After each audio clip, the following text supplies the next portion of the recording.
Assuming things don't go awry, and like AI doesn't kill us, it will end itself. What? Well, I didn't originally think I would build something great. I wanted to try to build something useful, but I didn't think I would build anything particularly great. I think this is fantastic for anybody to hear. Okay. I know I should point out that I didn't actually at first intend to start a company. I tried to get a job at Netscape. I sent my resume into Netscape, and then nobody responded. So How hilarious is this? So don't feel badly. If your resume is not getting read, don't feel badly about that because Elon Musk's resume didn't get read either. Okay. Hey everybody, welcome back to the channel. Today I'm going to be doing a reaction to Elon Musk's recent interview at the AI Startup School in San Francisco, California, back in June of 2025, where he discussed AI superintelligence, multiplanetary existence, and also how you can be useful, how we can be useful now, today.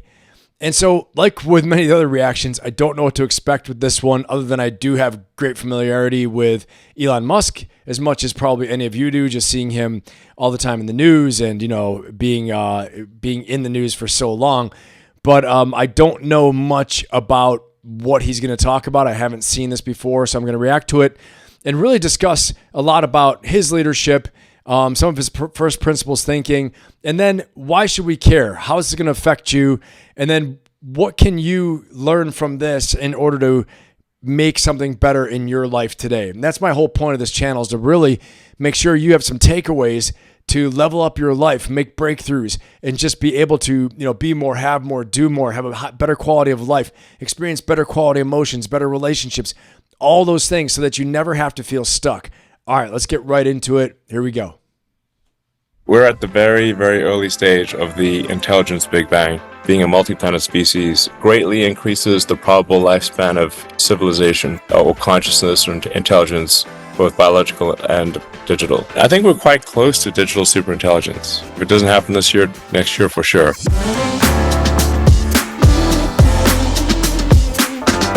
Wow. He thinks we're quite close to digital superintelligence. If not this year, next year for sure. Should we be scared?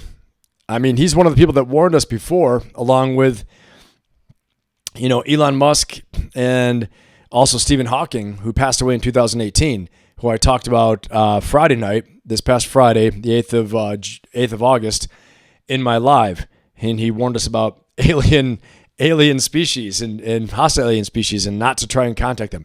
Anyway, all right, let's get on with it. Here we go. Please give it up for Elon Musk.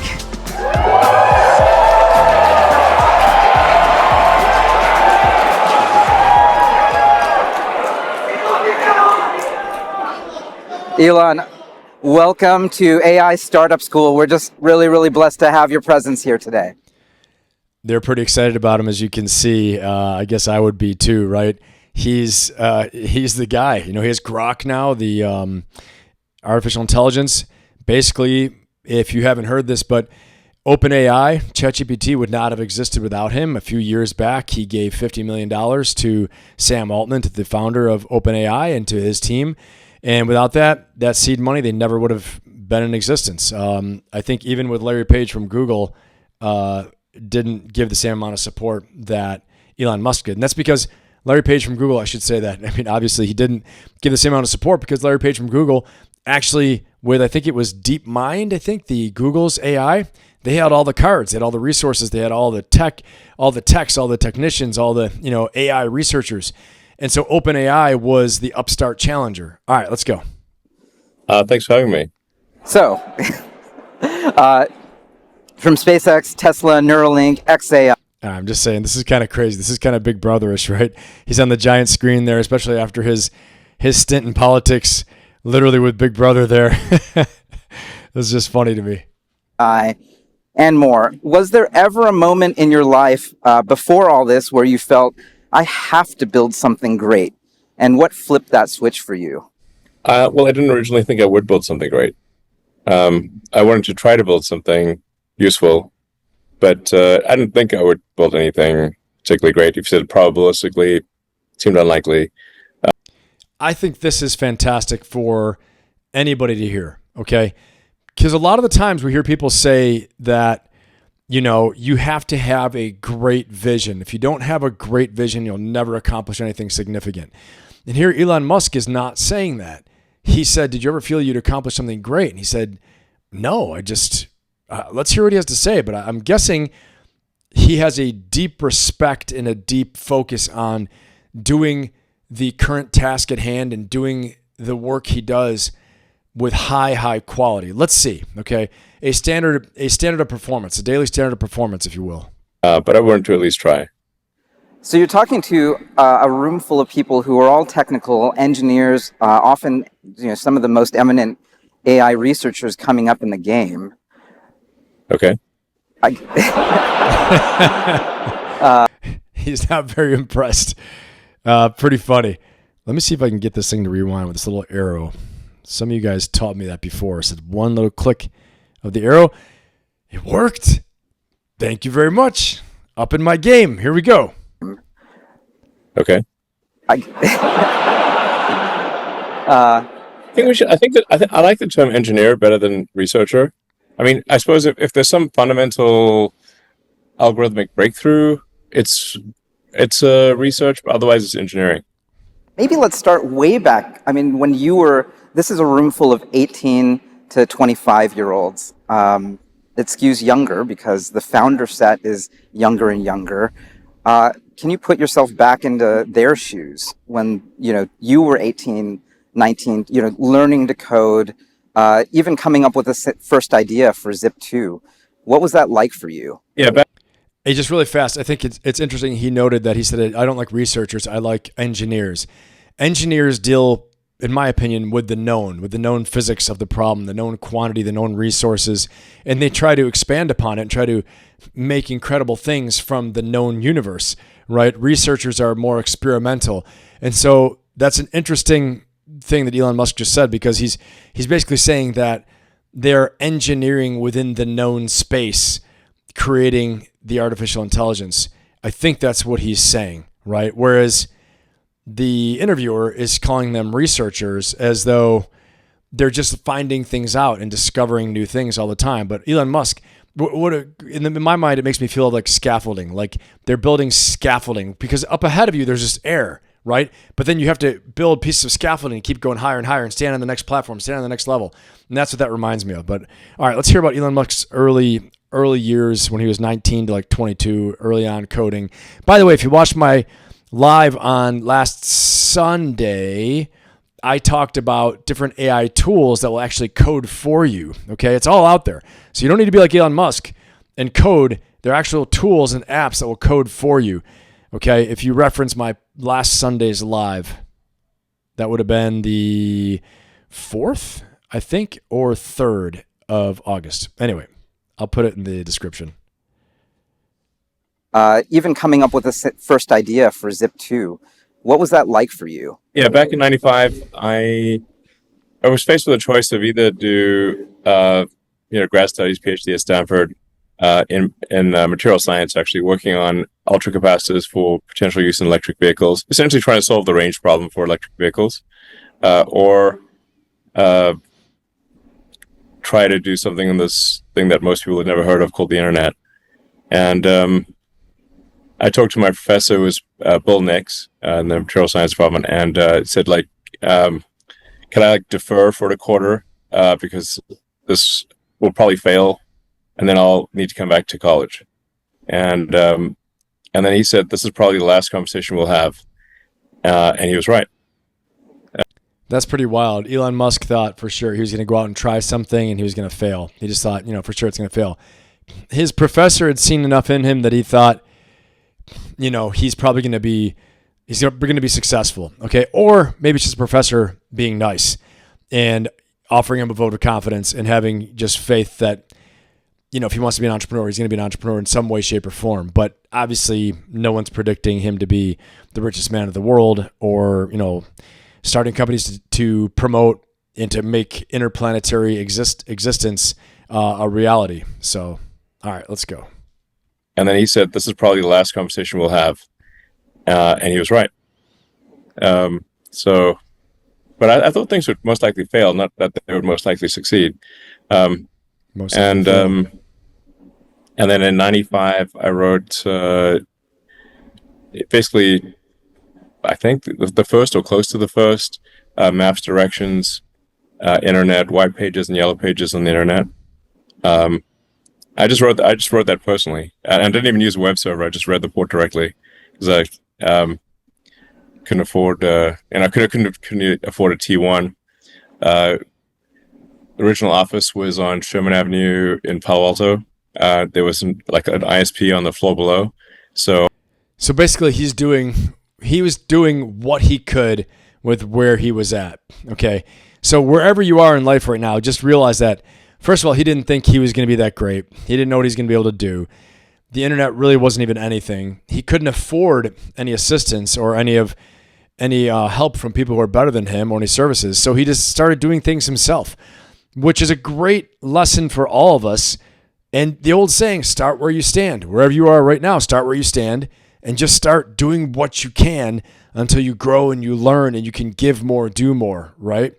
But stop beating yourself up about doing something incredibly great right away. Or, it's the pain of the comparative, right? The pain of the comparative where you're comparing your life to someone else's and you're yearning so much for this other life, for all this material wealth, for all this status, all these things like that aren't there yet in your life. Okay. It's not your reality. It's your dream.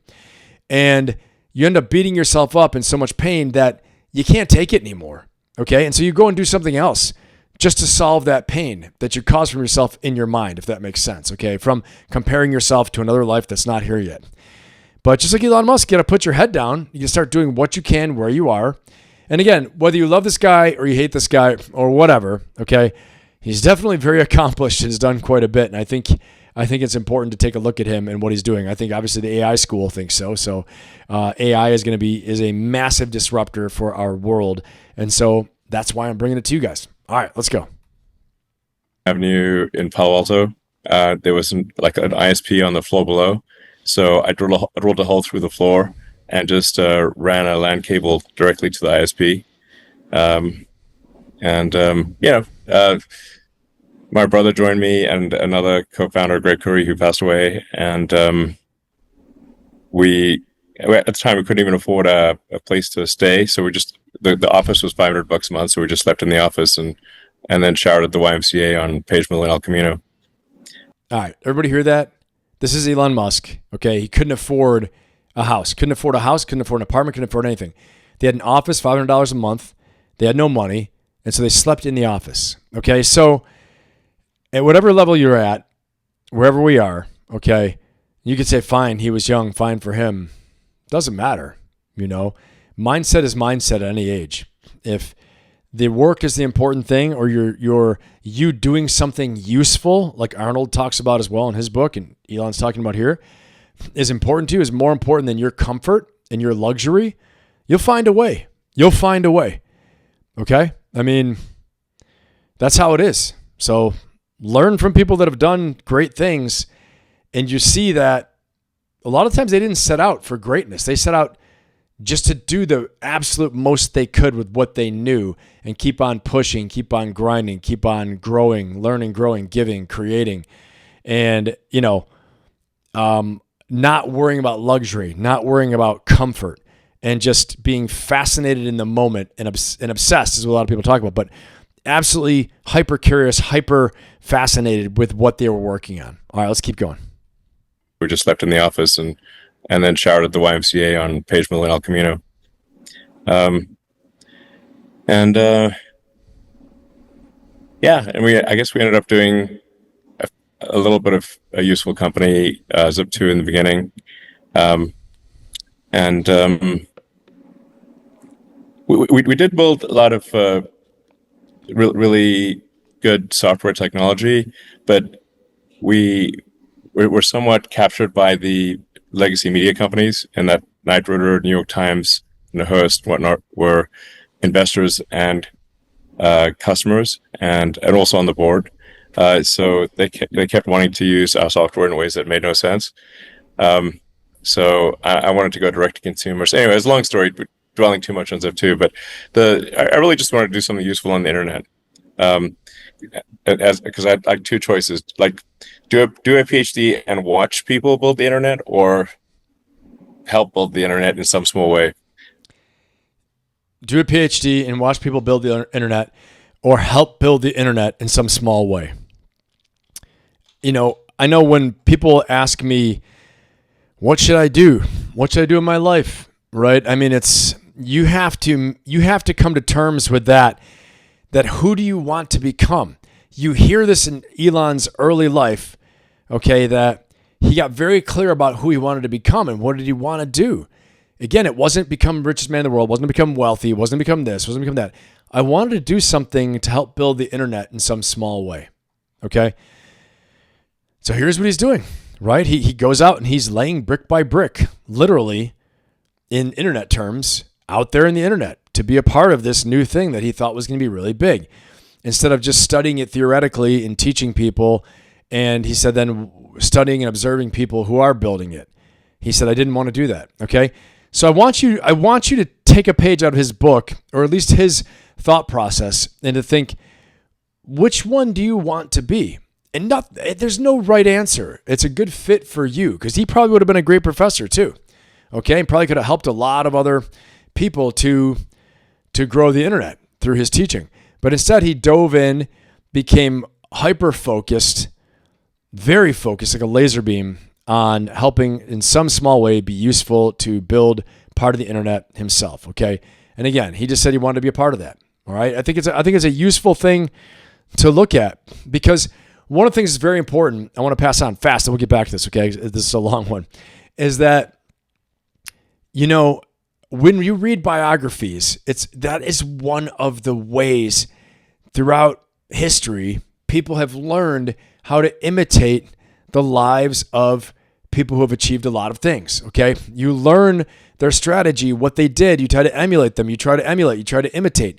You try to use their strategy and try to then put your own spin on it, or give it your own flavor, put it through your own lens in your situation. But as they said, you know, success leaves clues. Success leaves clues. And, you know, history of success rhymes. It may not match completely and be a copy, but it rhymes.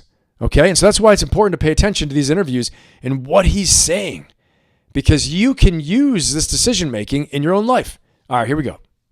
Watch people build the internet, or help build the internet in some small way.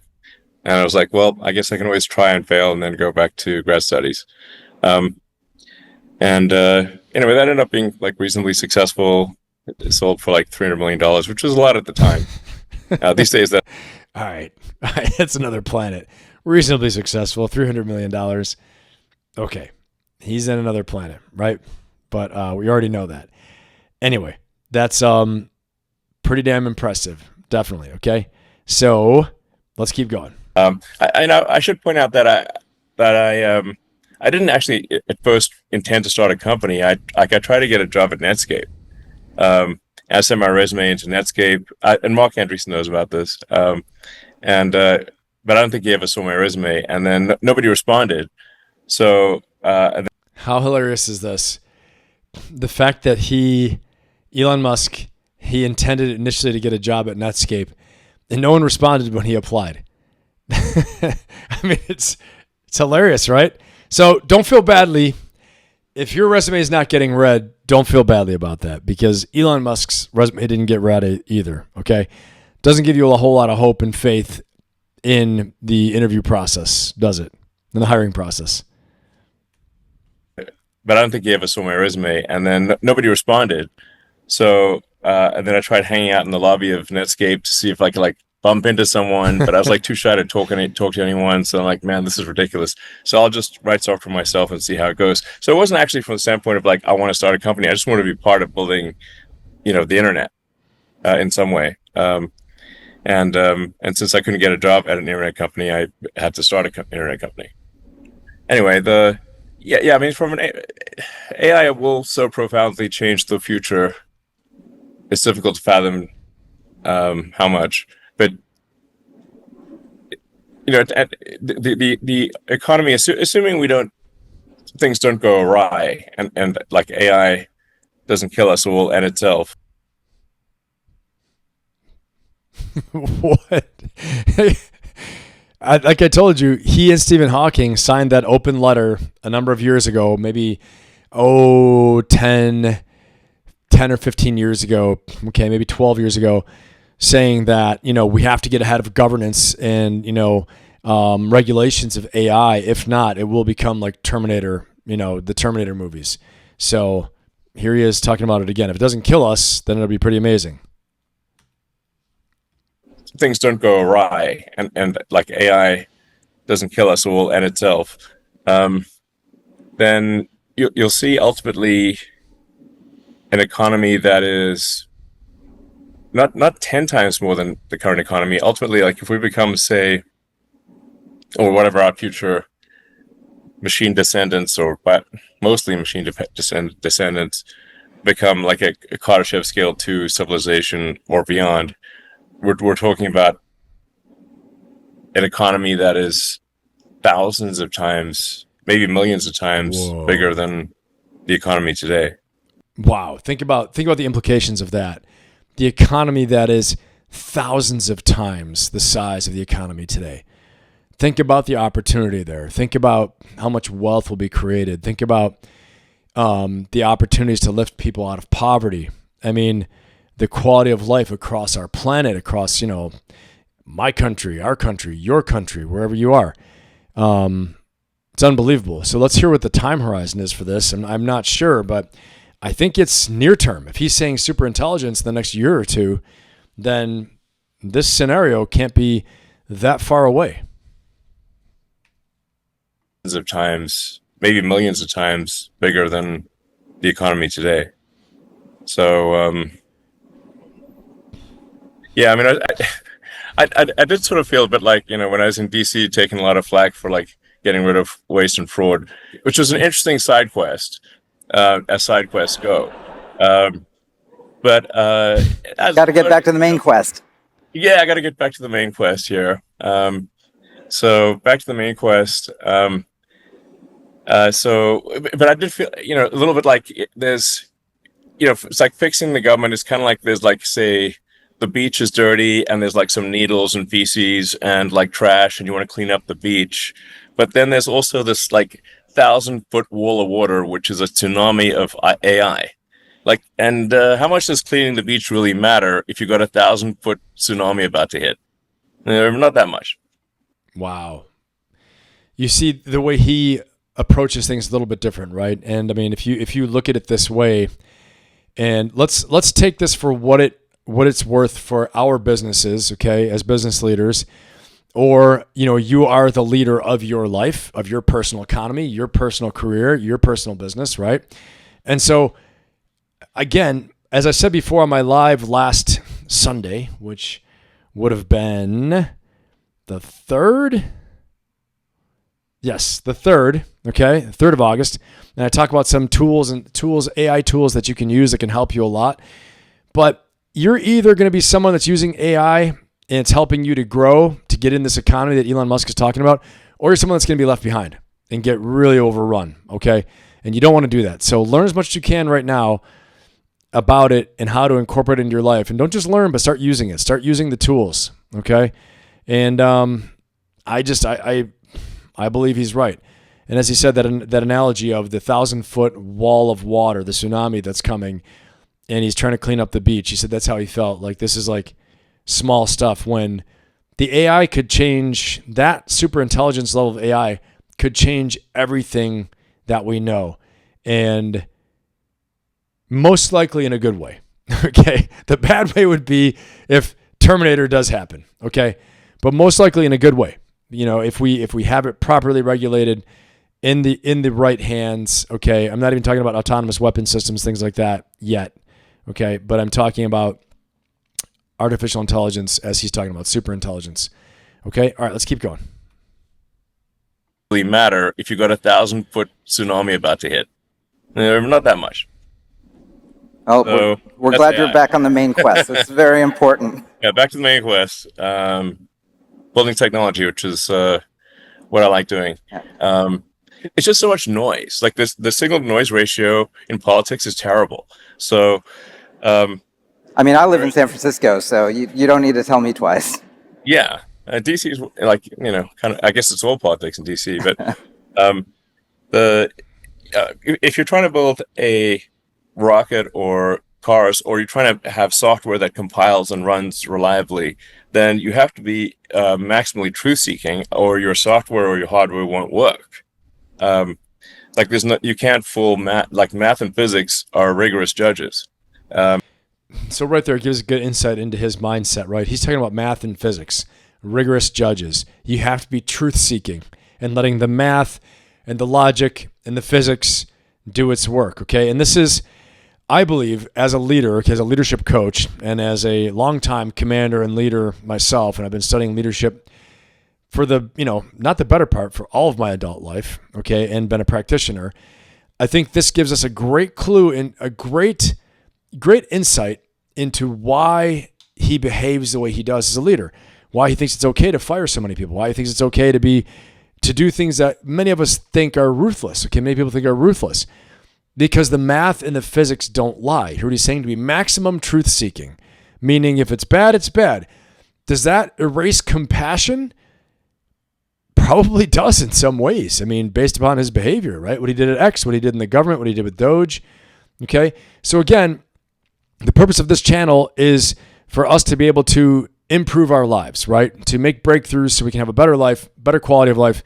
But also it's about leadership. So it's about how to become a better leader, because I believe better leaders, when you're a better leader, you have more opportunities, you have more freedom, you make more money, you have more agency, more ability to decide your outcomes in life, okay? And so studying someone like Elon Musk and understanding his first principles thinking, his decision making, which I covered on Friday's live. Was that Friday's? No, again, that was the 3rd. Yeah, that was on the 3rd of August as well. His IBAR process, okay? Looking at breaking down the individual problem, okay? And then, breaking it down to its core components, identifying the problem, breaking it down to its core components. It's very absolute, core components at the smallest level, analyzing what the truth is about each one, okay? And why it's relevant, why it matters, and then rebuilding it to work better, to be better, and streamlined, as efficient as possible based upon those truths. Okay, that's the IBAR process for first principles thinking. But I think it's important for all of us to understand why he is the way he is. Because I'm going to tell you right now, when you're the leader of a big organization, we like to act like we're all touchy-feely. But I'm going to tell you, at some point, some way, shape, or form, you are going to have first principles thinking. You're going to have to. Not you are going to, you have a choice, but you're probably going to have to, and you're also going to have to let the math and the physics make the decision for you. And you're going to have to do what he's saying, do maximum truth seeking, because when things get complex and there are many different stories out there, you've got to look at what is the mission, what are the core components, what needs to be done, what do we need to protect at all costs, what do we need to seize at all costs? What opportunities do we need to seize? What threats do we need to protect against? And you go accordingly from there, according to the raw data, the raw truth, the math, and the physics of the problem. So that's what he's talking about here. And yes, you want to be compassionate. Yes, you want to have empathy, all those things like that. But when things really get crazy as a leader and you have so many different complex issues going on, you have to let first things first stand true, okay? And that's the first principles thinking. And it's very, very important. like you can't fool math. Like math and physics are rigorous judges. So I'm used to being in like a maximally truth-seeking environment, and that's definitely not politics. So anyway, I'm glad to be back in technology. I guess I'm kind of curious, going back to the Zip2 moment, you had hundreds of millions of dollars, or you had an exit of worth hundreds of millions of dollars. Yeah, I mean, I got $20 million. Right. Okay, That. so you solved the money problem, at least. And you basically took it and you kept rolling with X.com, which became PayPal and Confinity. Yes, I kept the chips on the table. Yeah. So not everyone does that. A lot of the people in this room will have to make that decision, actually. What drove you to jump back into the ring? Well, I think I felt with Zip2, we built like incredible technology, but it never really got used. I think at least from my perspective, we had better technology than, say, Yahoo or anyone else, but it was constrained by our customers. Um, and so I wanted to do something that where, okay, we wouldn't be constrained by our customers, go direct to consumer. And that's what ended up being like X.com, PayPal, essentially X.com merging with Confinity, which we together created PayPal. And then that actually, the sort of PayPal diaspora has. All right. So in a lot of ways, what he's talking about, okay, you look at, I'll give you an example. The way cable news network or the way cable and TV used to be, right? Where they pushed to all of us, the consumers, what we could watch. Okay. But Elon Musk here is talking about how he had this technology, which then he thought was being constrained by his consumers, which I think were other companies. And so instead, they went direct to consumer, direct to us. It's like social media. How today you can go on YouTube and watch what you want. You can go on Netflix and stream what you want. You can now go on Disney, Hulu, Amazon Prime, all these things and watch what you want. Remember the days of HBO back in the day? They gave you that schedule and all the movies were playing on on HBO at a certain time. And if you didn't show up when it was starting, it started and that was it. You couldn't really rewind it or anything like that. So, he was talking about PayPal in the personal finance realm of fintech, finance technology, of bringing this direct to consumers. That's what PayPal is. Many of us use PayPal today, right? And so that's what he decided to do with that next company. But so he left the chips on the table, right? He made $20 million, young guy. He decided to keep his chips on the table, like you said, a lot like Walt Disney, who also kept his chips on the table, okay? After he made all these great films, kept reinvesting in the company. So Elon Musk, though, had a firm belief that his technology was better and that a real belief and faith in himself.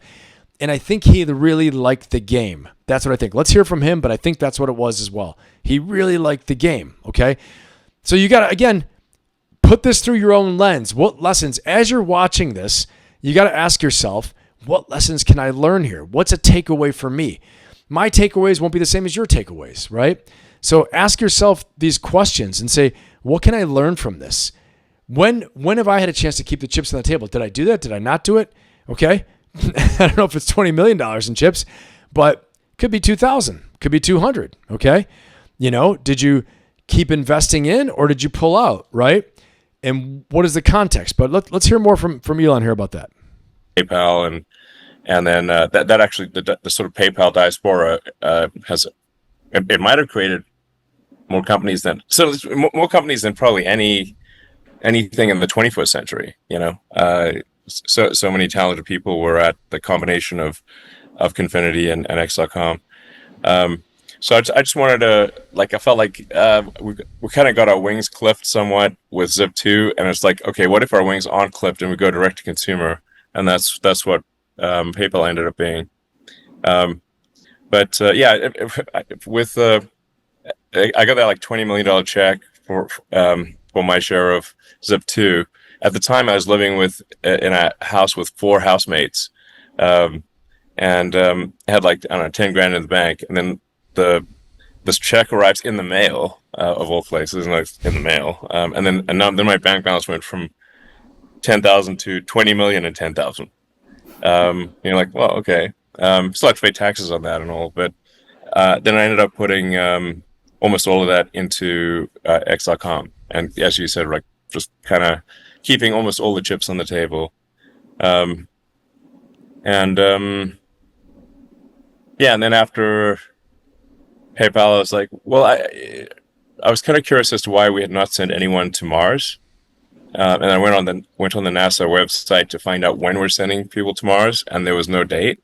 I thought maybe it was just hard to find on the website, but in fact, there was no real plan to send people to Mars. It's interesting to me to see his curiosity is what drives him. He has jumped from, we have better technology, doing finance technology, fintech, and a belief in that we could sell this directly to consumers, which wouldn't clip our wings, so to speak, with the technology we created, into keeping all his chips on the table for the next company that he's talking about, to all of a sudden, I wondered when we were going to send people to Mars. And I saw we weren't sending them to Mars. So he set off on this massive quest. Let's hear from him, but a massive quest to have this multiplanetary existence to send people to Mars and to live there. Let's hear. This is it, okay? But in fact, there was no real plan to send people to Mars. So then, this is such a long story, so I don't want to take up too much time here. But I think we're all listening with rapt attention. So I was on the Long Island Expressway with my friend Deo Resi. We were like housemates in college, and Deo was asking me what we're gonna do. What am I gonna do after PayPal? And I was like, it's like, I don't know. I guess maybe I'd like to do something philanthropic in space, because I didn't think I could actually do anything commercial in space, because that seemed like the purview of nations. Wow. That's really something interesting. I mean, the fact that he just said, okay, I didn't think I could do anything in space. I'd have to do something philanthropic because it didn't seem like something I could do. That seemed like the purview of nations. Think about that. So, once more, even Elon Musk, even this great innovator, inventor, if you want to say, innovator, this great entrepreneur, great thinker, okay, who's done all these things, even he was limited, okay, in what he thought was possible. But did he let it stop him? No, he still tried. Again, this is the lesson I think that's weaving through all of this, for me at least, is that do what you can. If you're very interested in something, you're curious, you feel passionate about it, curious about it, excited about it, you believe you need to do something. In your core, you need to do something about it. Just get to work and do it. Get to work and do it, damn it. And don't worry about, is it going to be great? Am I going to make it? All these things like that. Okay? Just get to work where you are now. Start learning about it. Start growing into it. Obviously, he had a material science background. I think it was material science and physics and math. Okay? And he had, it sounds like he had obviously a computer science background as well too, with coding, all these things. So he had some real skills, okay? But that's the prequel. That's the prequel before he was 20, okay? So who's to say you can't get the skills for a few years to do X, Y, and Z, whatever it is you want to do, and then you go on your quest.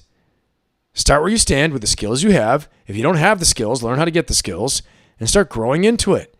But don't defeat yourself along the way and get down and say, I can't do it. It's too hard. No one's paying attention. No one's listening. No one's watching. Okay, we'll go like YouTube or go like social media. No one's listening. No one's watching. And we'll go like a business. No one's buying. No one's interested. You're going to get there, okay? If you believe in what you're doing, you believe in your product and your service, maybe it's not where it needs to be yet. You definitely have to improve, or you have to improve your marketing. Something's got to improve, okay? Your message has to, your copy that you're writing, whatever it is, but something has to improve. But keep going. Keep going. But you got to take active steps to learn and grow. All right, let's keep going. I could actually do anything commercial in space, because that seemed like the purview of nations. But I'm kind of curious as to when we're going to send people to Mars, and that's when I was like, oh, it's not on the website. And then I started digging there's nothing on the NASA website. So then I started digging in, and I'm definitely summarizing a lot here, but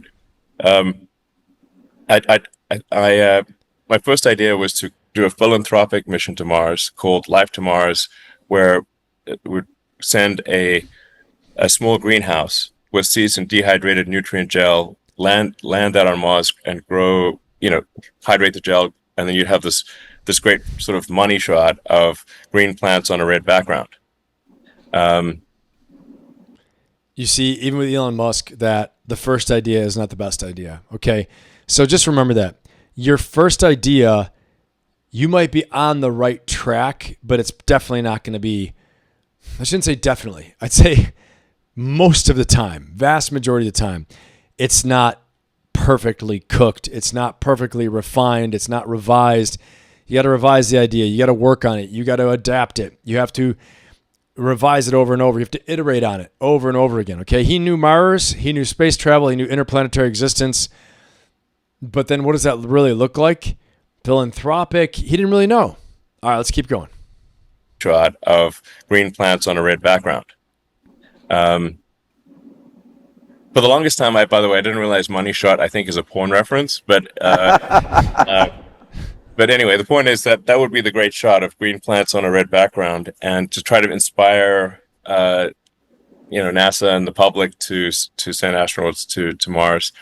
As I learned more, I came to realize. Oh, and along the way, by the way, I went to Russia in like 2001 and 2002 to buy ICBMs, which is like, that's an adventure. You go and meet with Russian high command and say, I'd like to buy some ICBMs.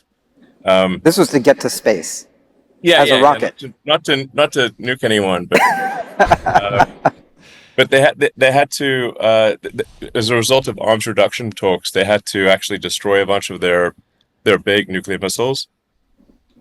So I was like, well, how about if we take two of those, minus the nuke, add an additional upper stage for Mars. But it was kind of trippy, being in Moscow in 2001, negotiating with like the Russian military to buy ICBMs. Like, that's crazy. Hey, and that is crazy, and really just think about it though. Even he's saying it right here. It's crazy. Okay. But I want you to think as well. I want you to think that, yeah, it's crazy, but what would you do that's crazy? He's taking a lot of risk. He could be put in jail. All kinds of things could happen, right? He's really risking something there. What would you do that's kind of crazy in order to fulfill your vision? Okay? And you have to think about that. He's got a lot of grit. He's got a lot of drive. He's got a lot of courage, all those things like that. But I want you to think, what would you do, be willing to do, or what might you have to do that's kind of crazy, right, in order to fulfill your vision? For some of you, it might be something like being a speaker. Okay? That could be crazy to you. Getting up and regularly speaking, which is a very important skill to have, okay? So for some of you, it may be, going outside of your comfort zone completely by learning how to sell, okay? It could be, that you take a chance and you actually launch a business. Okay, I'm just giving you a few examples, all right? But here he is. If he didn't do that, he never would have SpaceX. He never would have had it, all right? To buy ICBMs.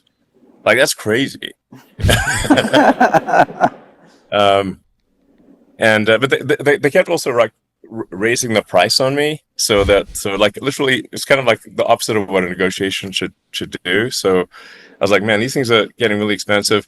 And then I came to realize that actually the problem was not that there was insufficient will to go to Mars, but there was no way to do so without breaking the budget, even breaking the NASA budget.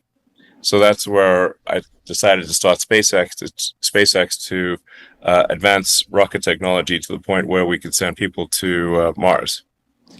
Interesting, though, to hear that the real long pole in the tent, so to speak, right? The most important factor was the budget. He said it wasn't a lack of will to go to Mars.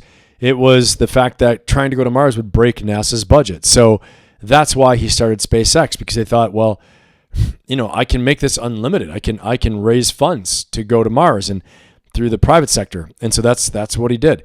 Again, look at your own situation and just think, is there something I need to do like this? Do I need to raise money somehow? Do I need to borrow money, raise money, start a business? What am I trying to do? He's innovating and solving high level complex problems. Then really they're complex, but they're simple at the same time. It's a massive, simple problem. No money. Very simple to understand. So what did he do? We could say it's a complex solution because it is in the nitty gritty, but it's a simple pathway. He creates a business, which he was familiar with doing and how to make that happen. So he did that. Okay. So think about that for your own situation. Advance rocket technology to the point where we could send people to Mars. And that was in 2002. So that wasn't, you didn't start out wanting to start a business. You wanted to start just something that was interesting to you that you thought humanity needed. And then as you sort of, like a cat pulling on, a string, it just sort of, the ball sort of unravels. And it turns out this could be a very profitable business. I mean, it is now, but there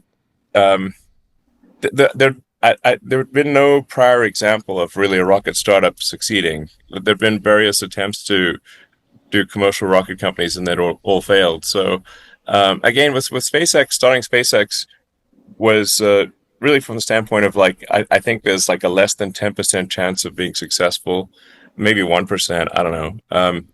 But if a startup doesn't do something to advance rocket technology, it's definitely not coming from the big defense contractors, because they just impedance match to the government, and the government just wants to do very conventional things.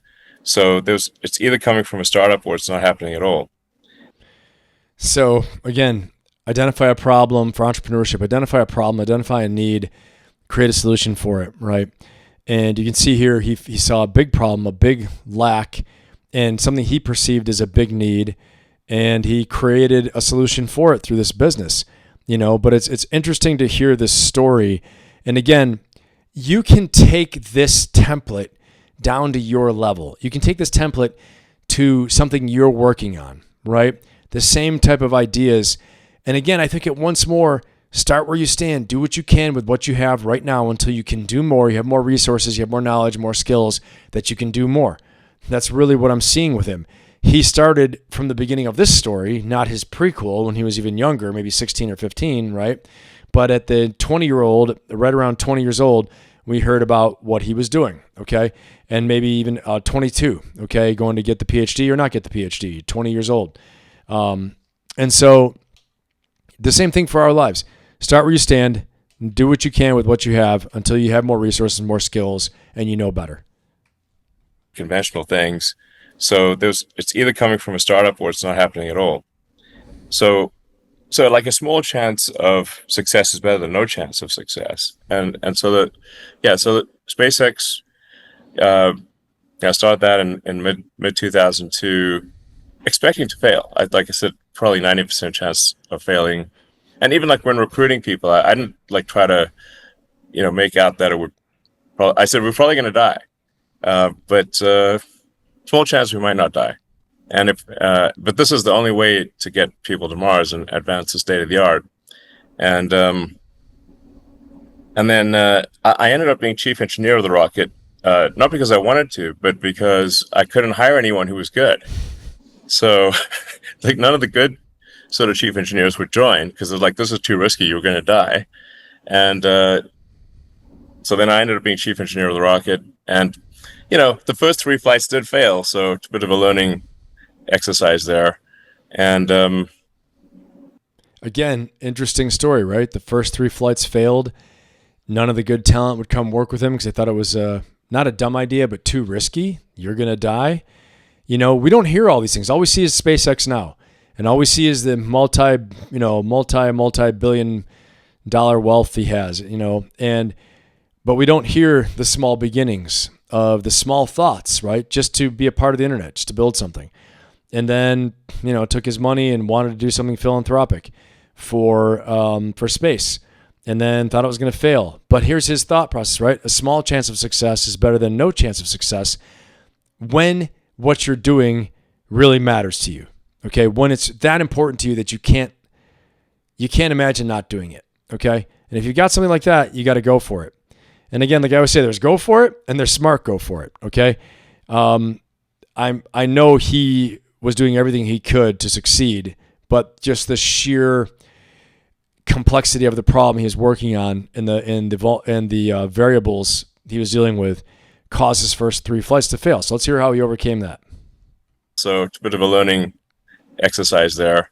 And fourth one fortunately worked. But if the fourth one hadn't worked, I had no money left, and it would have been curtains. So it was a pretty close thing. If the fourth launch of Falcon not work, it would have been just curtains, and we would have just joined the graveyard of prior rocket startups. So like my estimate of success was not far off.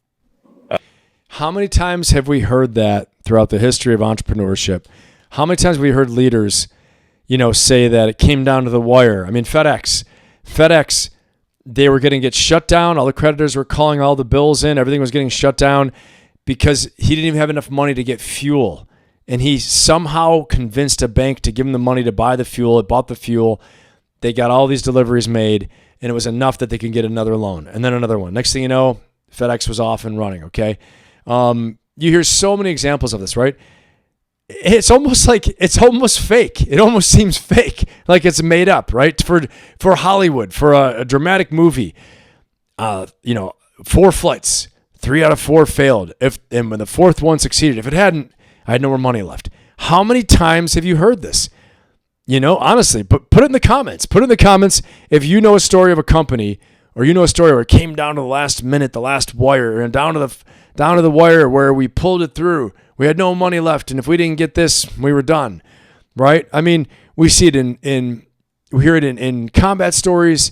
We're almost out of ammo. Everything's going wrong. If we didn't get that resupply, we were done. Or if we didn't, find the guy, the birds were running out of fuel, and we only had 2 minutes left. We found him. We ran in the helicopters and took off. Okay, the bad guy. We captured the bad guy and left. True story, by the way, from my own life. But how many times have we heard this? It's almost like God, the universe, whatever you believe, is trying to see what's your pain tolerance. How far are you willing to go? Are you willing to hang in there to the very end?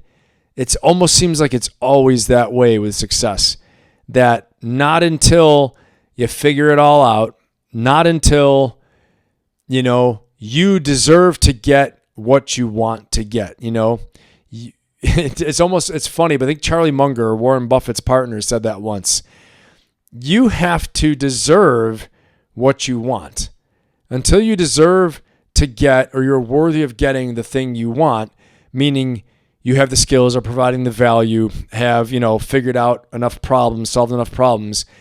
Don't expect, God, the universe, the market to reward you, because that's not the way the system works. We don't reward people that haven't figured it out. And so it's interesting, right? It's almost cliche, but here he is. We'll hear him one last time. A startup. So like my estimate of success was not far off. We made it by the skin of our teeth. Made it by the skin of our teeth. It's always like that. And maybe not always, Tesla but it seems was happening like sort of simultaneously. 2008 was a rough year because at mid 2008, or called summer 2008, the third launch of SpaceX had failed, a third failure in a row. The Tesla financing round had failed, and so Tesla was going bankrupt fast. It was just it's like, man, this is grim. This is going to be a tale of warning, of an exercise in hubris. Probably throughout that period, a lot of people were saying, Elon is a software guy. Why is he working on hardware? Why would why would he choose to work on this, right? 100%. So you can look at because there's still the press of that time is still online. You can just search it, and they kept calling me internet guy. So internet guy, aka fool, is attempting to build a rocket company.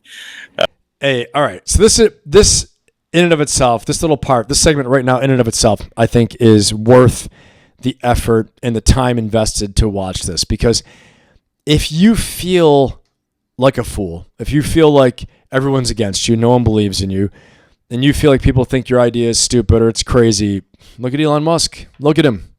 Okay? Tesla's going bankrupt. The third rocket's a failure. The press is making fun of him.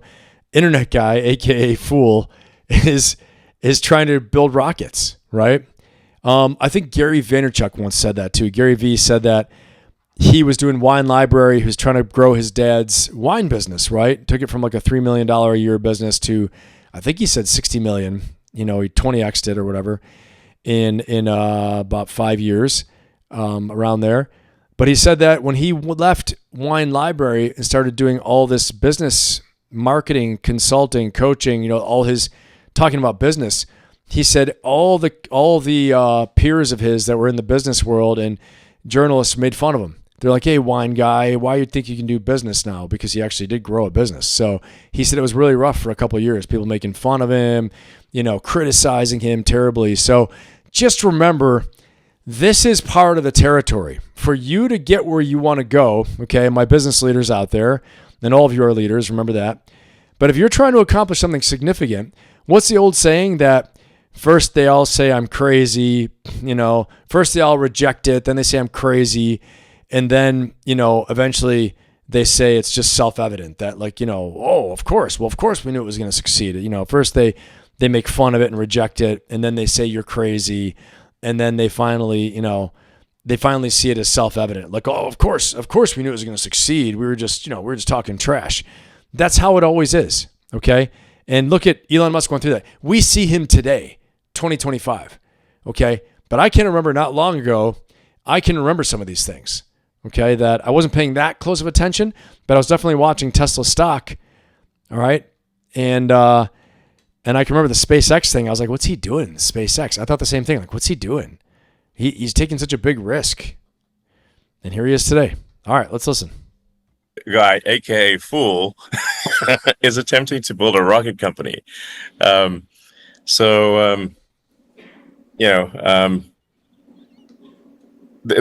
ridiculed quite a lot.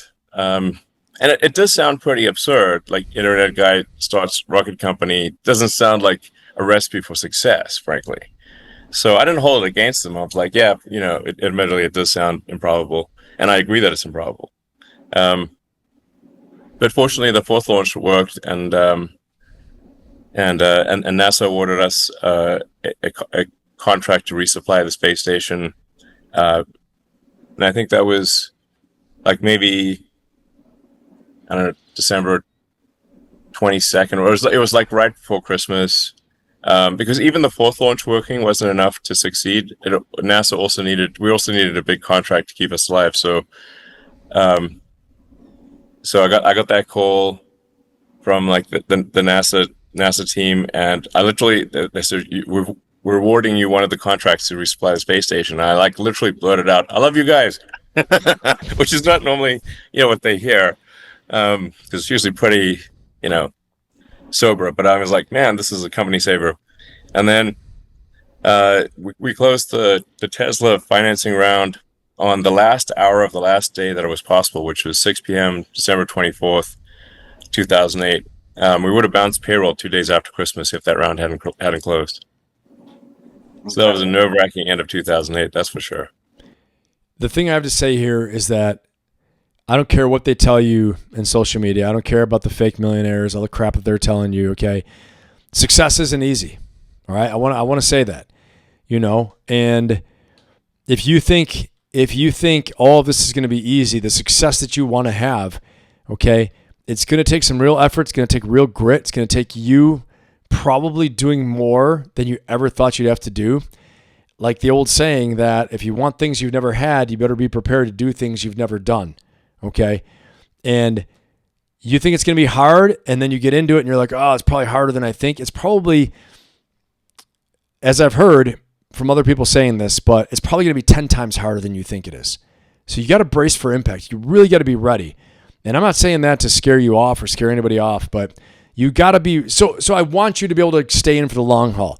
I want you to stick it through when it gets tough. I don't want you to quit and get scared and say, I can't figure this out. Why isn't this working for me?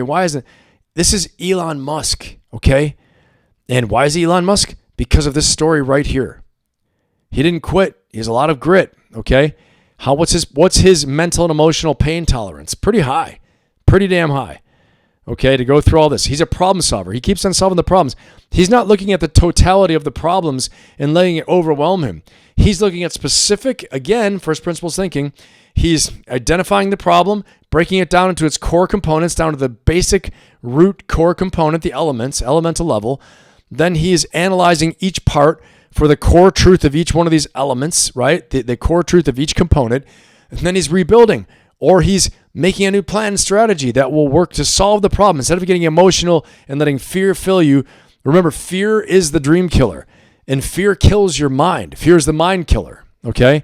All those things. So, because then you can't think, and then you can't solve problems. And you just got to keep on working to solve the problems up until the very end. And sometimes it will take until the last possible moment for you to succeed. But then you will succeed. Lo and behold, you will arrive. And it'll be a great friggin' feeling. But don't you quit, okay? And don't overwhelm yourself with fear and concern and the comparative about where you are versus where you want to be versus where the fake alpha, super internet social media millionaires with their rented cars and rented houses where they are. Okay. True. That's how 90% of them are. They rent the house, they rent the car, they rent the girls, or they rent the guys, right? For many of them. Okay. So just saying. And so and a lot of times they're doing that for marketing. They're doing it to push off a lifestyle. So some of them know what they're doing, right? But what I'm saying to you is for real durable success in a real company and real work that you want to do in a career, it's going to take probably more than you think it is. So be tough, have grit, take a page out of what Elon's saying here, almost bankrupt. I want you to think about that. The embarrassment and the shame and how many lives he was responsible for, their payrolls at Christmas time, right? Tesla's going bankrupt. SpaceX is about to go bankrupt, be gone, assets seized. Last minute, December 22nd of 2008, SpaceX is saved, NASA contract, fourth launch is successful.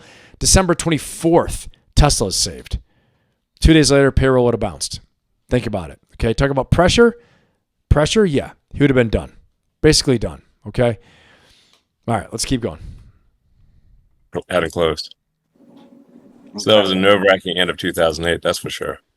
I guess from your PayPal and Zip2 experience, jumping into these hardcore hardware startups, it feels like one of the through lines was being able to find and eventually attract the smartest possible people in those particular fields.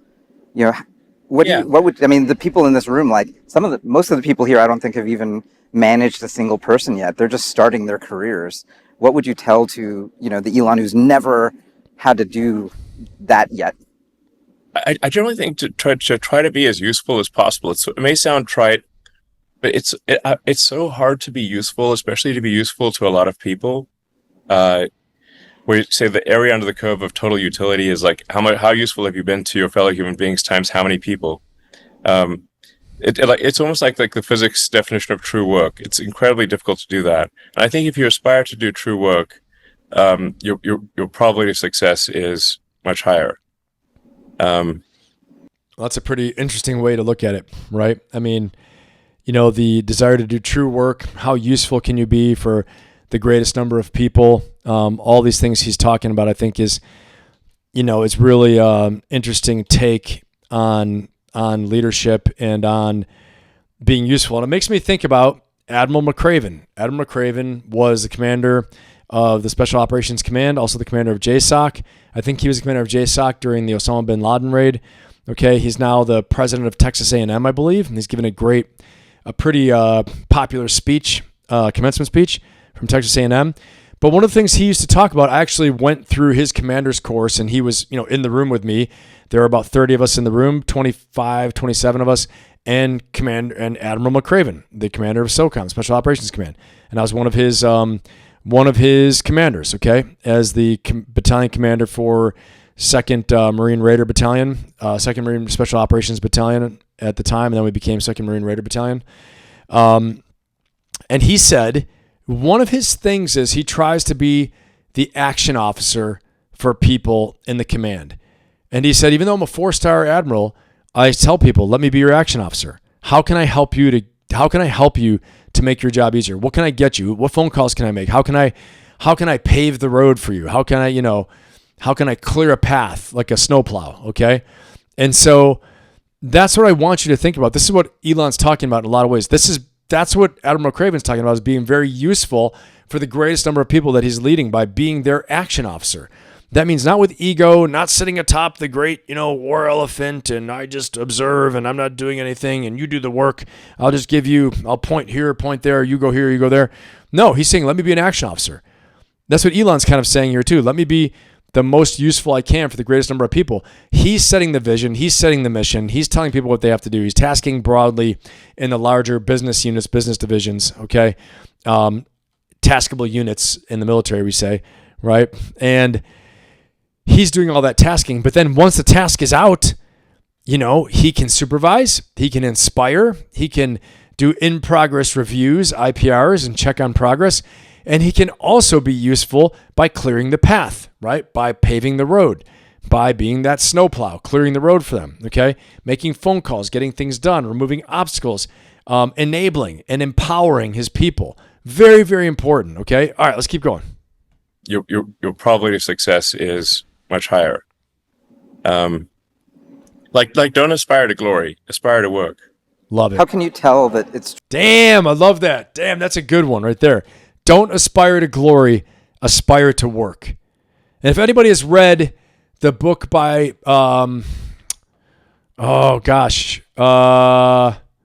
it's called Gates of Fire. Okay, Gates of Fire by Stephen Pressfield. All right. What he said is he was doing the definition of war. Two of the characters were talking, the main character's talking. He said, war is work.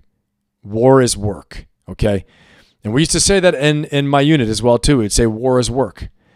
All right. Focus on the work. Don't focus on the fear. Don't make the enemy 10 feet tall. War is work.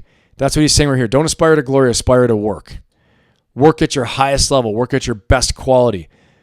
Be proud of your work. And in this case, it may mean doing the work to empower the team, to enable the team, to be the plow, right? To pave the road, to clear the obstacles for them. All right? Let's keep going. Like don't aspire to glory, aspire to work. how can you tell that it's true work? Like, is it external? Is it like what happens with other people, or what the product does for people? Great question. Like, Great question. What is that for you? When you're looking for people to come work for you, like what's the salient thing that you look for, or if there are, that's a different question. I guess if in terms of your end product, you just have to say like, well, if this thing is successful, how useful will it be to how many people? And that's what I mean. And then you do whatever, whether you're CEO or any role in a startup, you do whatever it takes to succeed. Like, and just always do whatever it takes to succeed. Just want to reiterate that. Okay. If you're listening right now, paying attention, you haven't zoned out, but doing whatever it takes to succeed. I mean, he's talking about very basic, small level, small things. Okay. This is one of the richest men in the world, if not the richest man in the world, with two of the most powerful companies in the world. Okay. Is connected at the highest levels of anywhere.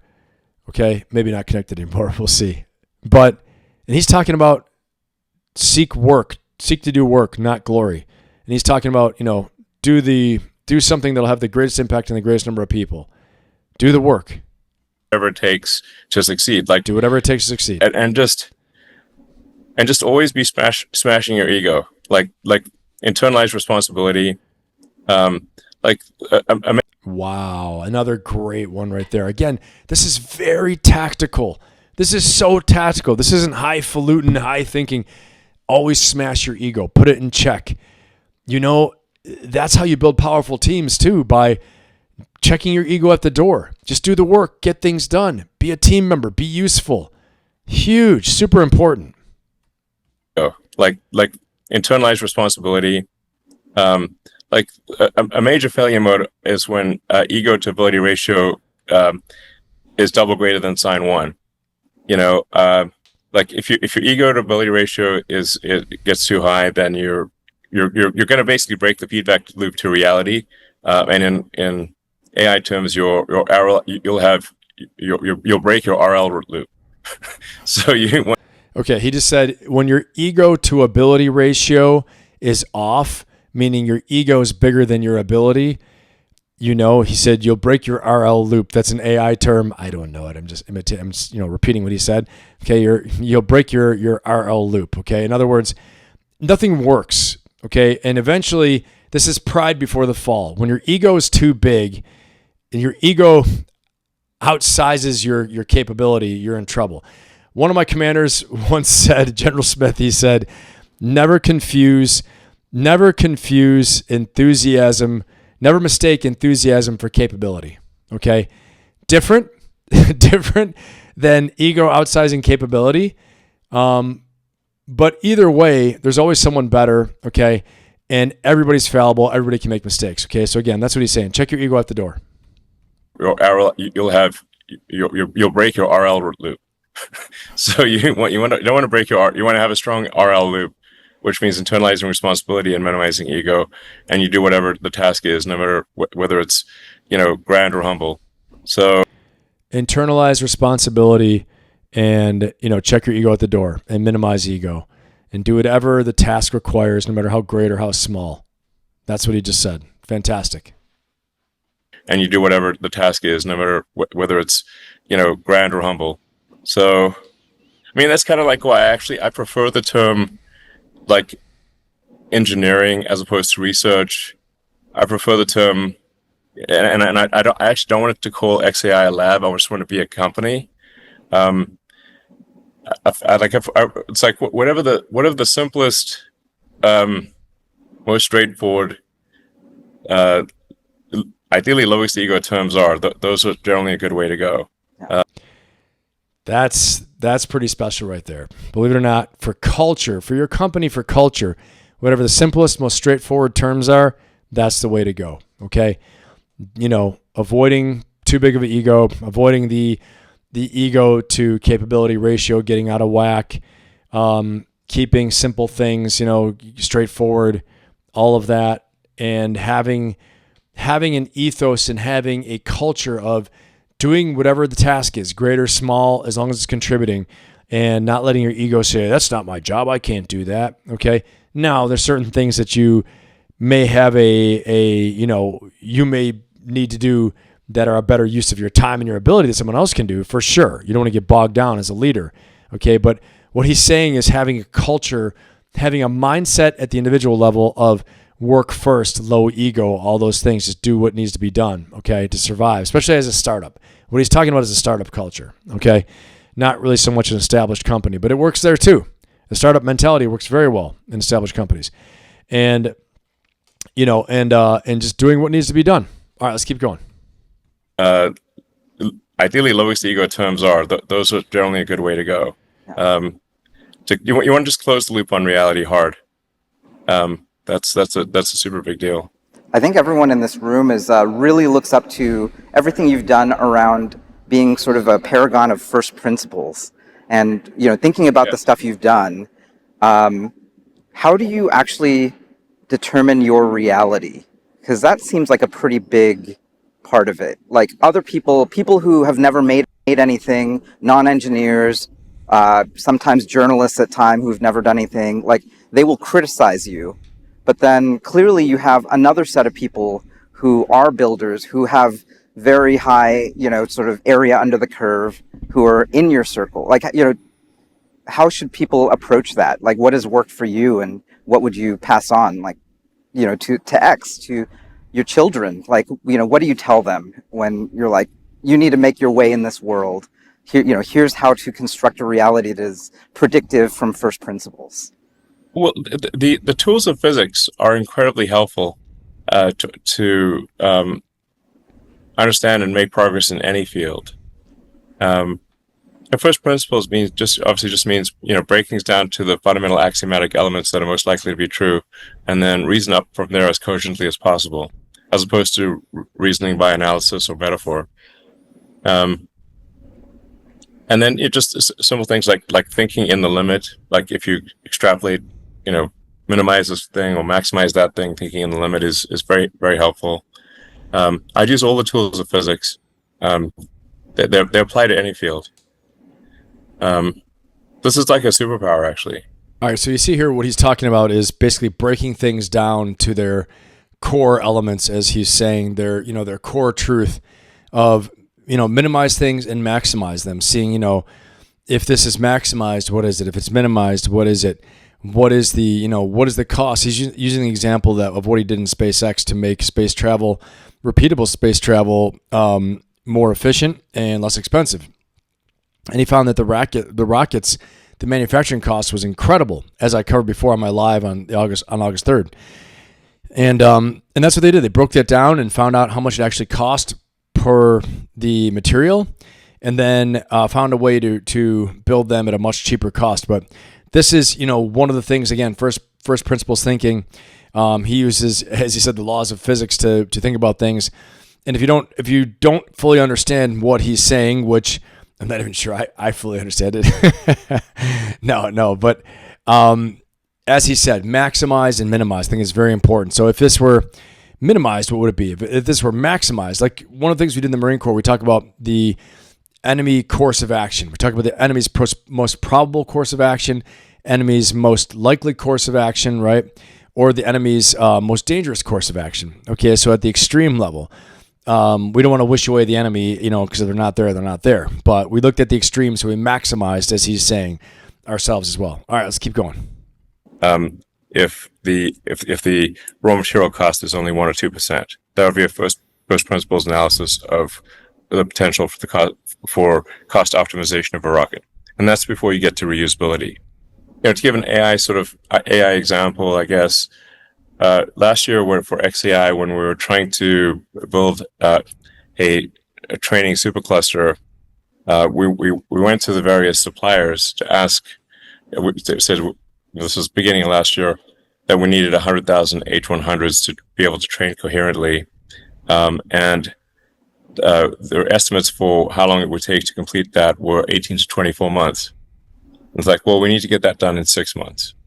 So then, so this is something that Elon Musk talks a lot about as well too. Is that if you have a goal that you want to accomplish something in 5 years, see if you can do it in 6 months. He would say things like that. In this case, 18 to 24 months, and he said, let's see if we can do it in 6 months. We need to do it in 6 months. So he talks a lot about accelerating what your time horizon is for your goals. Okay, and one of the reasons he's become, very successful is just, again, breaking things down to the smallest components and then attacking those areas in order to get things done faster, more efficiently, less expensive. All right, let's keep going. Like, well, we need to get that done in 6 months. So then, or we won't be competitive. So then, if you break that down, what are the things you need? Well, you need a building, you need power, you need cooling. We didn't have enough time to build a building from scratch, so we've had to find an existing building. So we found a factory that was no longer in use in Memphis that used to build Electrolux products. But then the input power was 15 megawatts, and we needed 150 megawatts. So we rented generators and had generators on one side of the building, and then we have to have cooling. So we rented about a quarter of the mobile cooling capacity of the U.S. and put the chillers on the other side of the building. That didn't fully solve the problem because the voltage the power variations during training are very big. So you can have power can drop by 50% in 100 milliseconds, which the generators can't keep up with. So then we added Tesla Megapacks and modified the software in the Megapacks to be able to smooth out the power variation during the training run.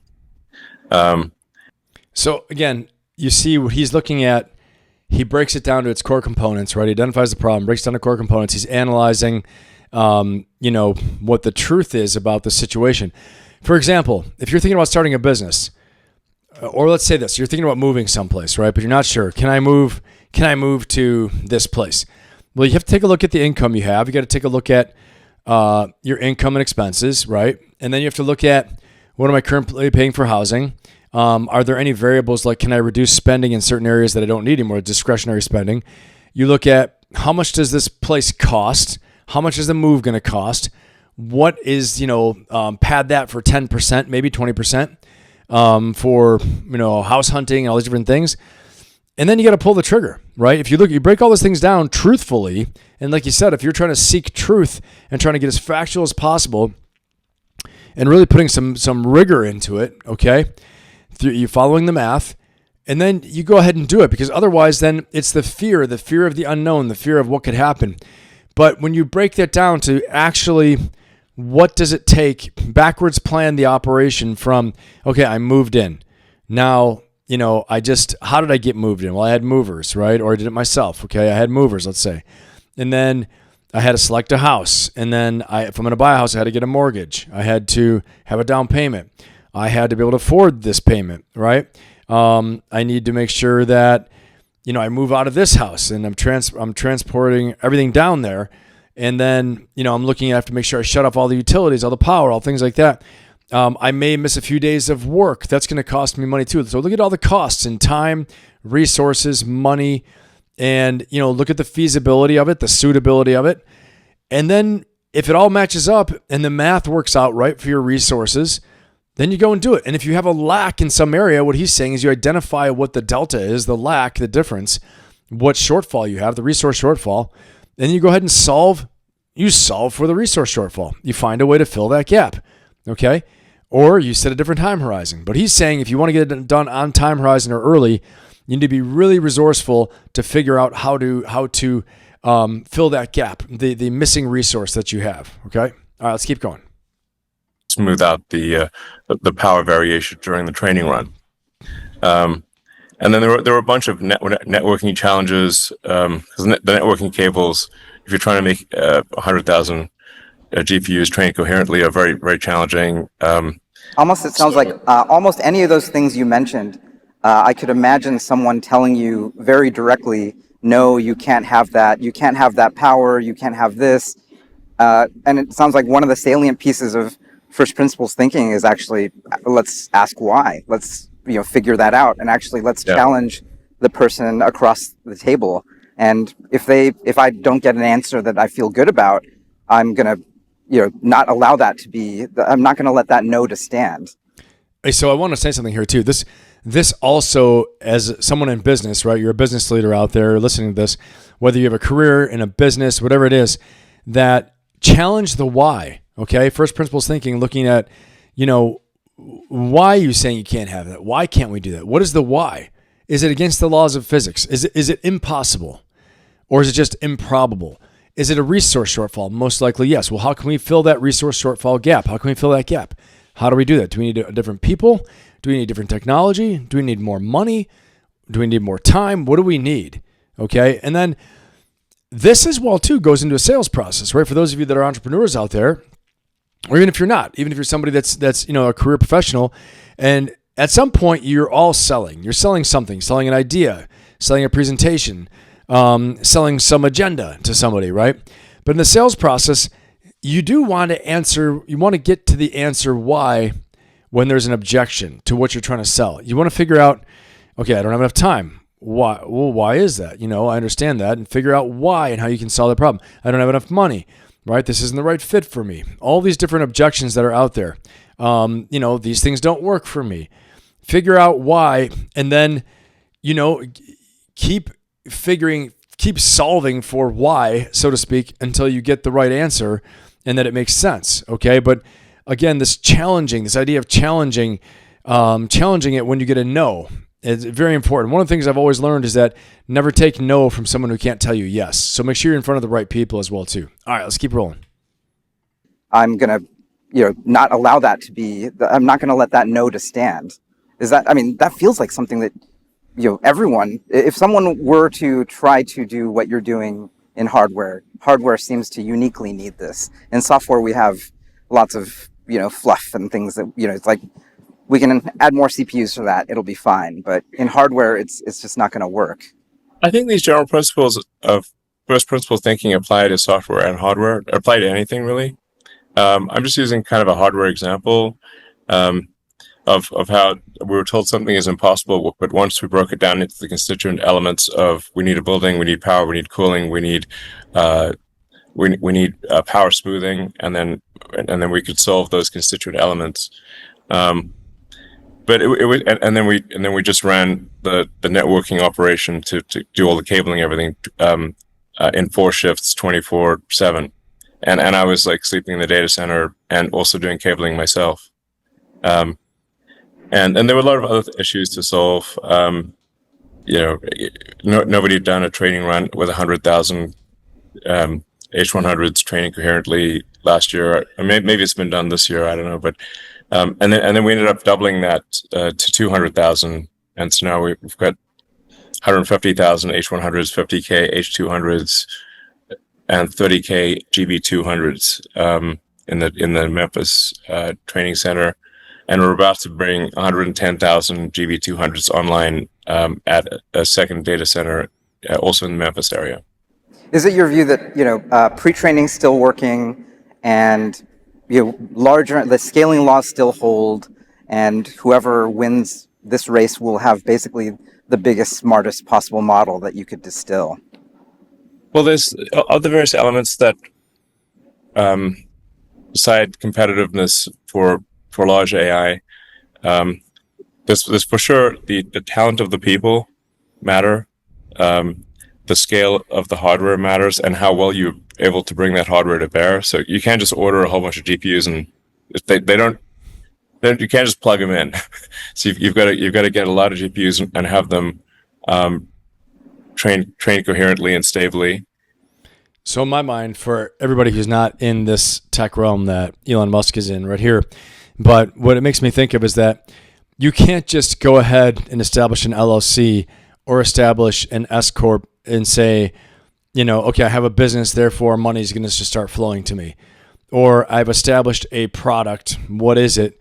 And because I've established a product, all I need to do is launch. Or I've established my service, all I need to do is launch and tell people it's out there, and they'll start buying it. Okay. There's a lot more to it. There's the quality of the service, the quality of the product, and then does anybody even know you exist for marketing? Okay, that's what this reminds me of. That's my world for what he's saying, that you can't just plug it in and expect it to work. So, all right, let's keep going. And have them train coherently and stably. Then it's like, what unique access to data do you have? I guess distribution matters to some degree as well. Like, how do people get exposed to your AI? Those are critical factors for if it's going to be like a large foundation model that's competitive. As many have said, I think my friend Ilya Sutskeyer has said, we've kind of run out of pre-training data of human-generated human-generated data. You run out of tokens pretty fast, certainly of high-quality tokens, and then you have to do a lot of you need to essentially create synthetic data, and be able to accurately judge the synthetic data that you're creating to verify, like, is this real synthetic data, or is it an hallucination that doesn't actually match reality? So more or less what he's saying here is that the AI currently in existence has already consumed and devoured all the available human data. And so that's human created data. And so now to keep continuing growing, they need to create synthetic data. Okay, just a quick aside here. And what he's saying, a hallucination is something that occurs in AI when the AI creates something that we know is not real, but because it's existing in this AI world and it doesn't have concrete available data, it may hallucinate this new data. So you have to be careful.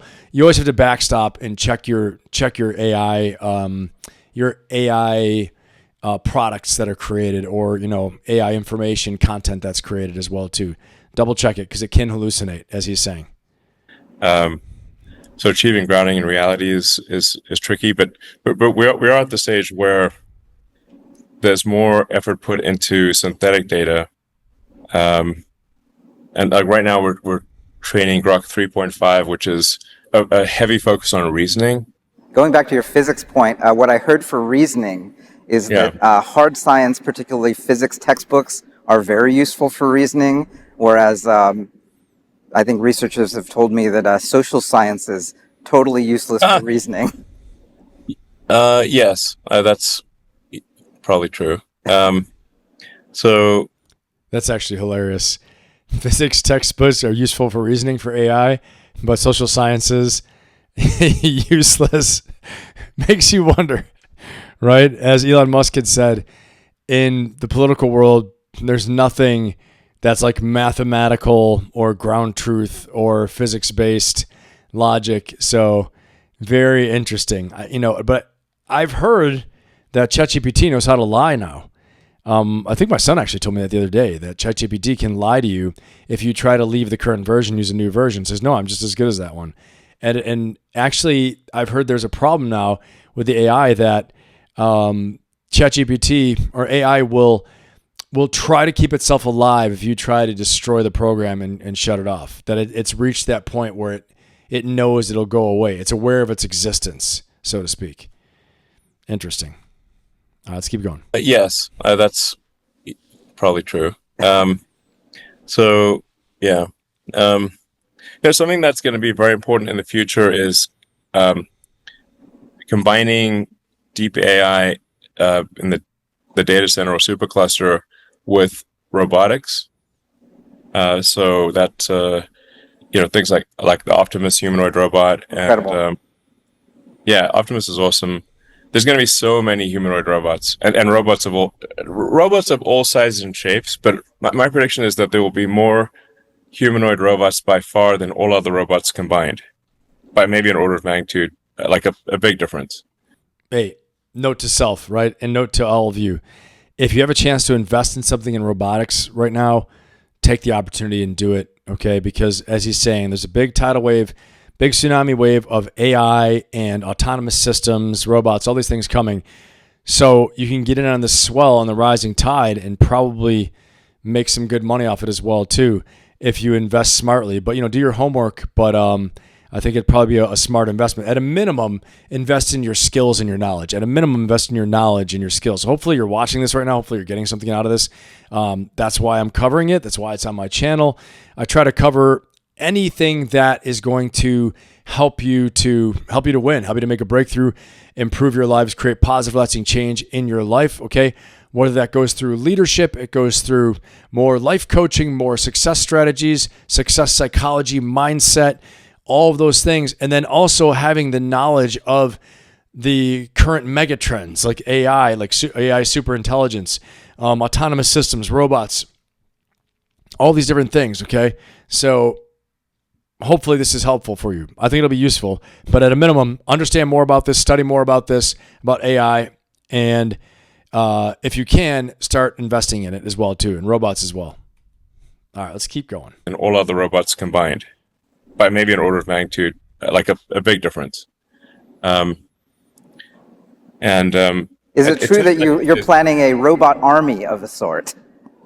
Whether we do it or whether Tesla does it, Tesla works closely with XAI. Like you've seen how many humanoid robot startups are there. Like it's like, I think Jensen Huang was on stage with a massive number of robots, robots from different companies. I think there was like a dozen different humanoid robots. So, I mean, I guess part of what I've been fighting, and maybe what has slowed me down somewhat, is that I'm a little. I don't want to make Terminator real. There it is. Humanoid robot army. He didn't say no with XAI. Okay, Grok enabled, Grok empowered, right? And humanoid robots from Tesla and humanoid robot army. That's what we're talking about. And he said, I don't want to make Terminator real, which is very real at this point. Interestingly enough, I asked this the other day on my live on Friday. I said, would AI be the thing that helps us to defeat the hostile alien race that comes down that we discover? This could be a good movie. Maybe it's already been out there. But like, what if Terminator began to be real, but then the hostile alien race came and it was everybody all in together against the hostile alien race? I'm laughing, and you're probably laughing too, and you're probably thinking, what's Ben talking about? But for real, this is where we're at right now in the world. These black swan events are actually look like they're emerging to be true. So let's see. All right, let's keep going. Now it's getting more interesting. What slowed me down somewhat is that I'm a little. I don't want to make Terminator real. So I've been sort of, I guess, at least until recent years, dragging my feet on AI and humanoid robotics. And then I sort of come to the realization it's happening whether I do it or not. So you got really two choices. You could either be a spectator or a participant. And so well, I guess I'd rather be a participant than a spectator. So now it's, pedal to the metal on humanoid robots and digital superintelligence. So I guess, there's a third thing that everyone has heard you talk a lot about that I'm really a big fan of, becoming a multiplanetary species.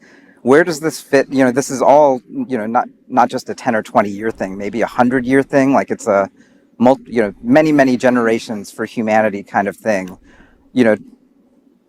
How do you think about it? There's, AI, obviously, there's embodied robotics, and then there's being a multiplanetary species. Does everything sort of feed into that last point, or what are you driven by right now for the next 10, 20, and 100 years?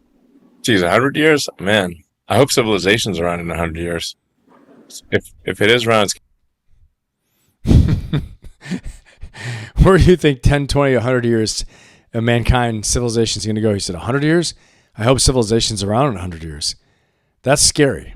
That's scary. Again, Elon Musk talked about it. He's talking about it now. Stephen Hawking talked about it, amongst many other notable scientists that signed that paper on artificial intelligence and autonomous weapon systems being something. Do not marry AI and let it have free reign over weapon systems. This is really what it was. Not just AI alone, but letting it be totally in charge of autonomous weapon systems. Okay. And then also the potential for alien life and the hostile alien race or an alien race.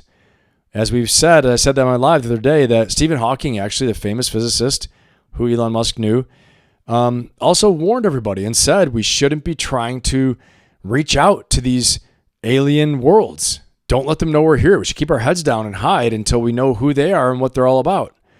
Because it may not be what we think it's going to be. It may not go the way we think it's going to go. Okay? Maybe just like how the history of civilized, of superior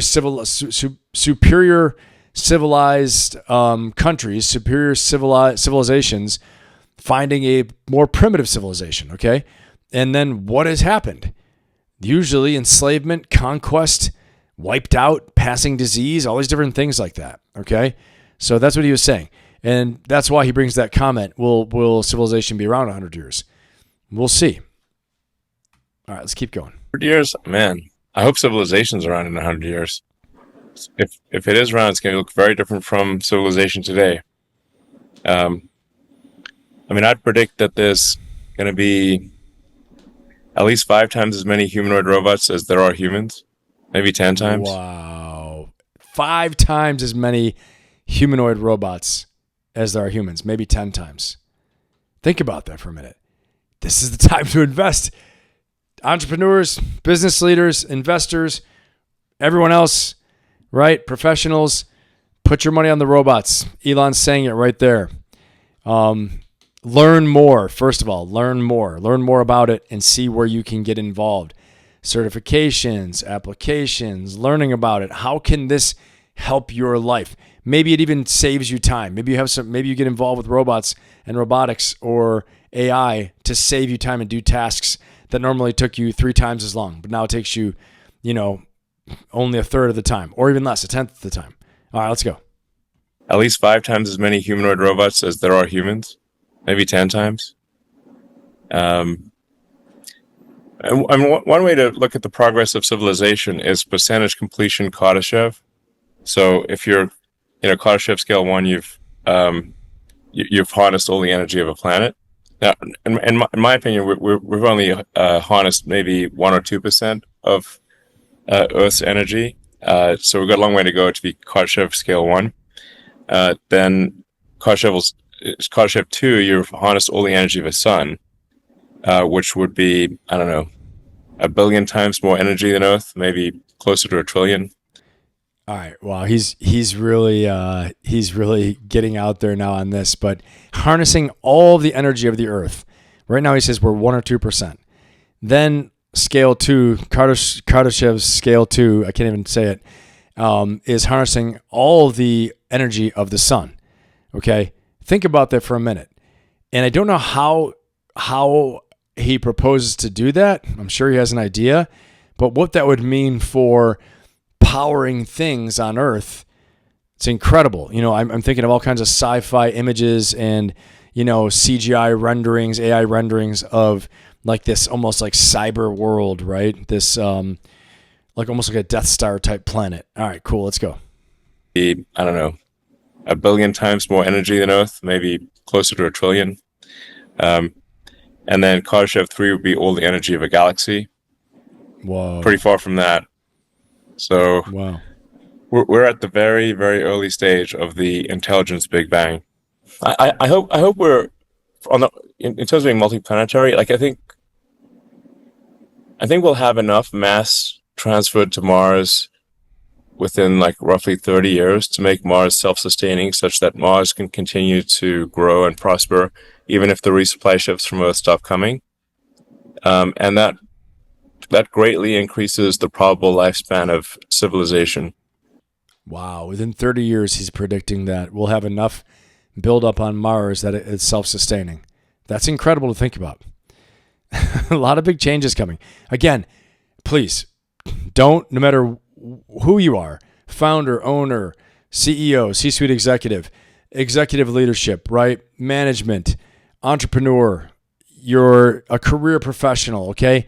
Or you have aspirations to make change in your life in some way, shape, or form and improve where you are right now, which all of us should want that, to make improvements, okay? And so what does this mean for us? What does this mean? What he's talking about, okay? In 30 years, think about the superintelligence tidal wave that's coming, like he said, very soon, next year or two.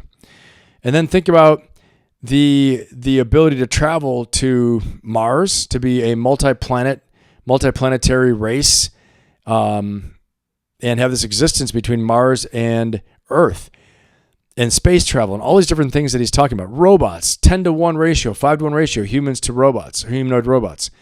Just insane. Don't sleep on these things. Please continue to learn, continue to grow with it.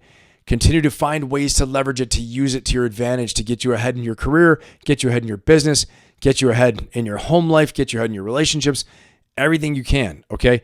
Because one of the things you can do is, like a dishwasher, for example, that's like a robot in a way, okay?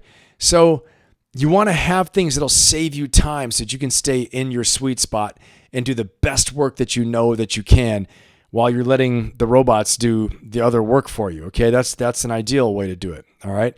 All right, let's keep going. That greatly increases the probable lifespan of civilization or consciousness or intelligence, both biological and digital. So that's why I think it's important to become a multi-planet species. And I'm somewhat troubled by the Fermi paradox. Like, why have we not seen any aliens? And it could be because intelligence is incredible. Why have we not?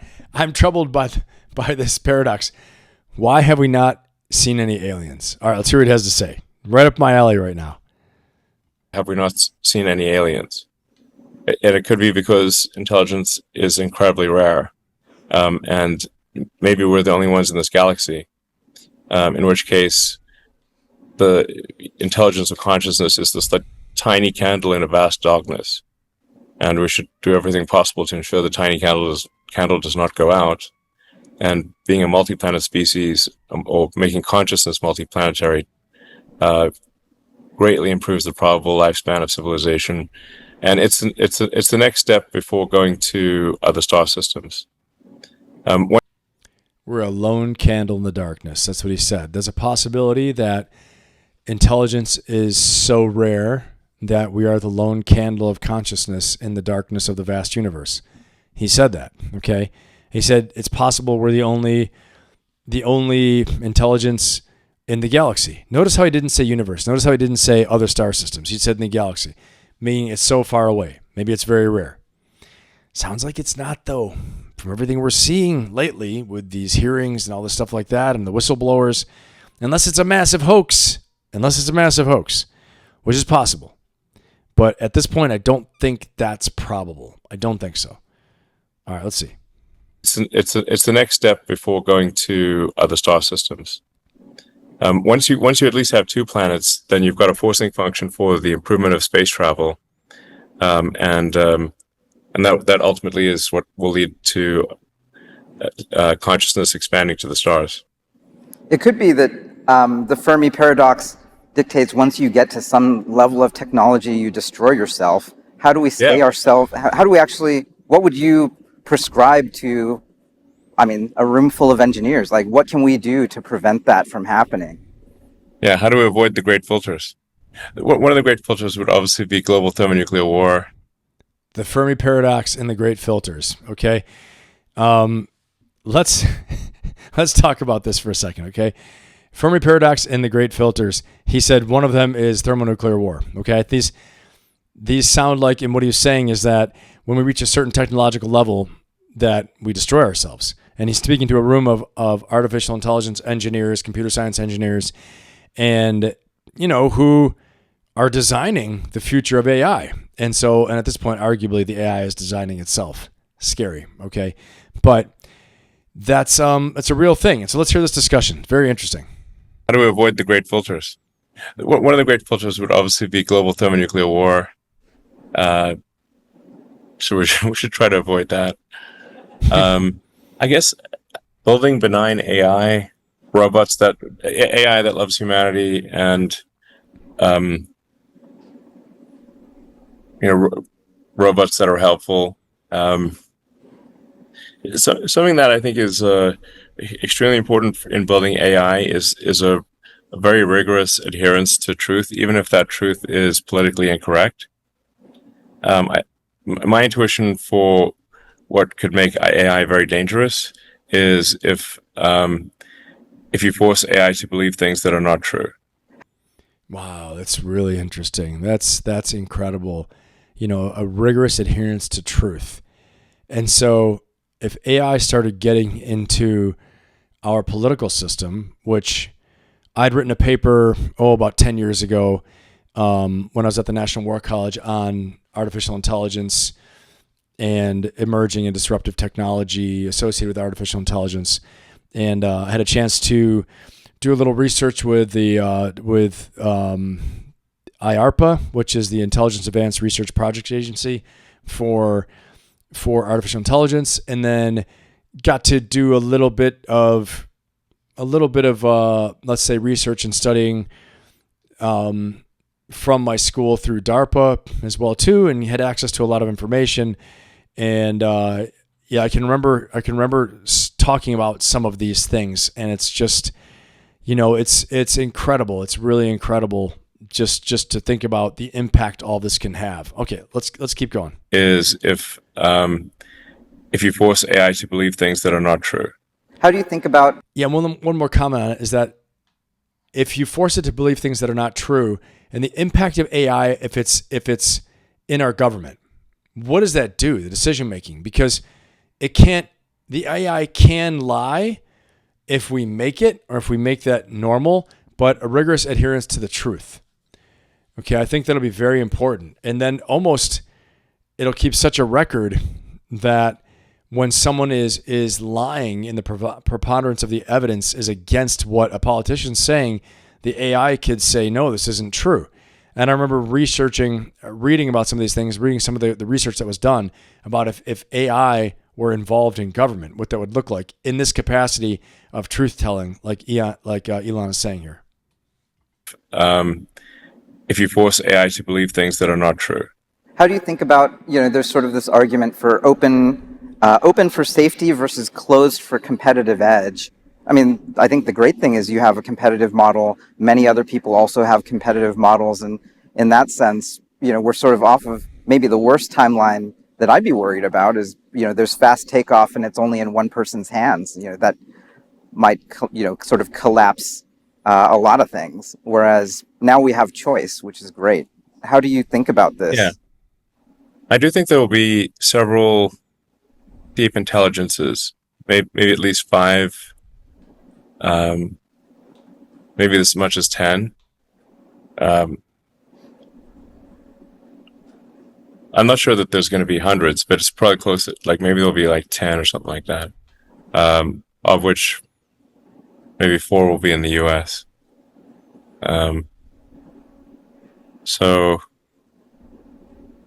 I don't think it's going to be any one AI that has a runaway capability. But yeah, several deep intelligences.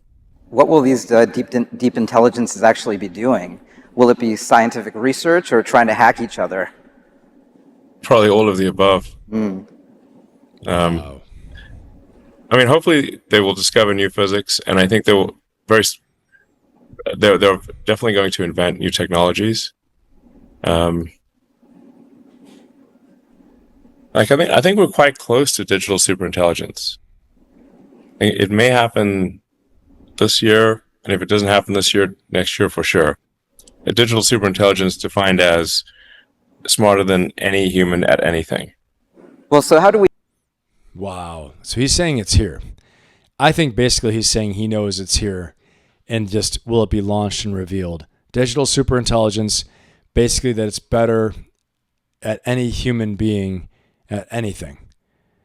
Incredible. Incredible. All right, let's keep going. And again, my purpose here, just so you understand the context where the world is, not to make you afraid, to make you have more knowledge, so that when you're basing your assumptions as you're making decisions, one of your assumptions should be that digital superintelligence will be here. So what does that mean as a business person? What does it mean as a career person? What does it mean as a entrepreneur, an executive? What does it mean for all facets of life? And how can you use it? How can you get ahead of this curve and use it?